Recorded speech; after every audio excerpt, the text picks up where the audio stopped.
Today, we're diving into something I think we're all chasing, right? That feeling of harmony in the self. It sounds amazing, but man, can it feel impossible to find sometimes? I mean, you know the feeling.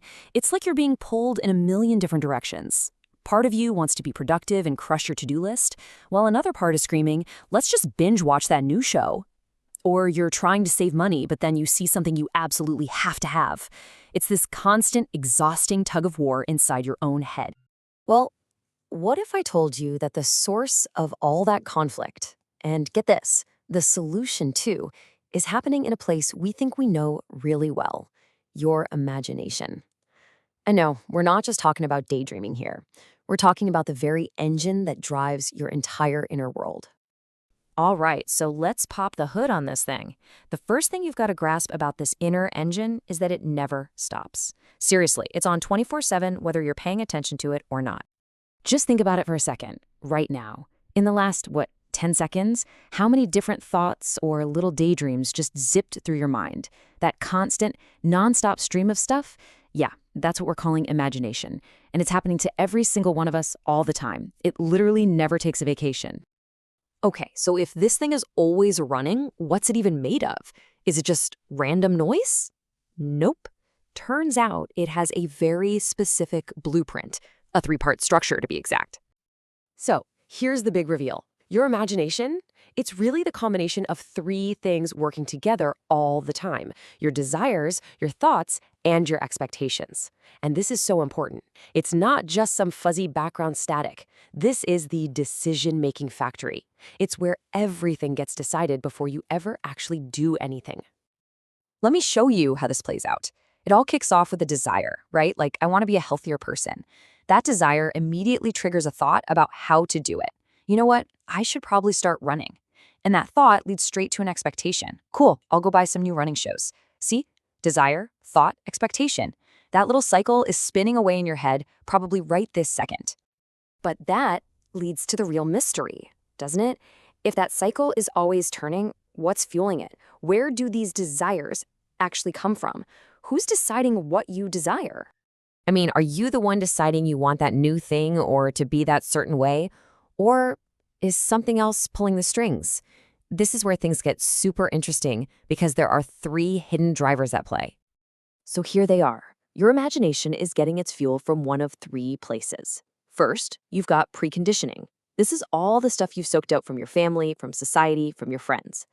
Then there's sensation. Pretty straightforward, right? It's what you see, hear, taste, and touch. And finally, there's this really important one called natural acceptance.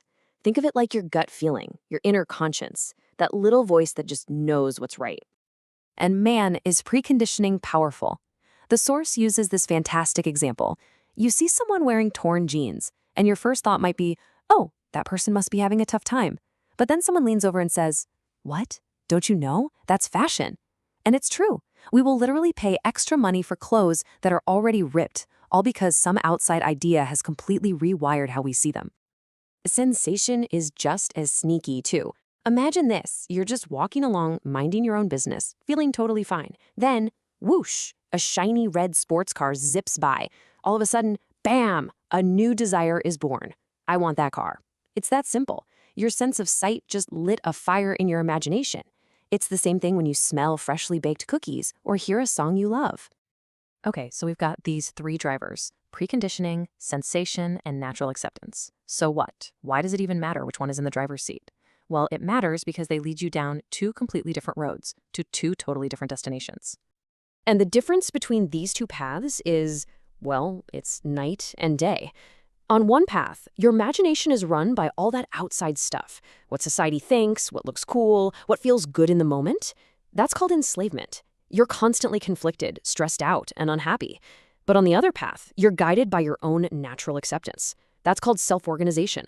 And that's where you find harmony, because everything inside you finally lines up. And the source doesn't mince words here. It says that when your desires are dictated by fashion trends or what you just saw on social media, that's not freedom. That is straight up enslavement. You're not making the choice. Your conditioning is. You're basically just a passenger along for the ride in your own head. So, how do we get out of that passenger seat and into the driver's seat? How do we become self organized instead of enslaved? The good news is there's a path, a practical one.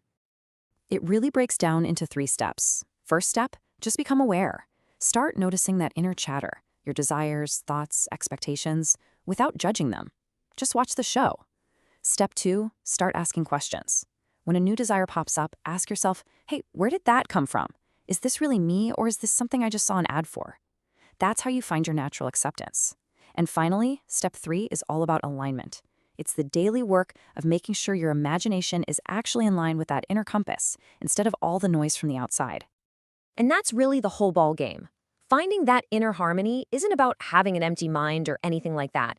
It's about closing the gap between what I am in this moment and what I really truly want to be, that part of you that's guided by natural acceptance. When those two finally get on the same page, that's it.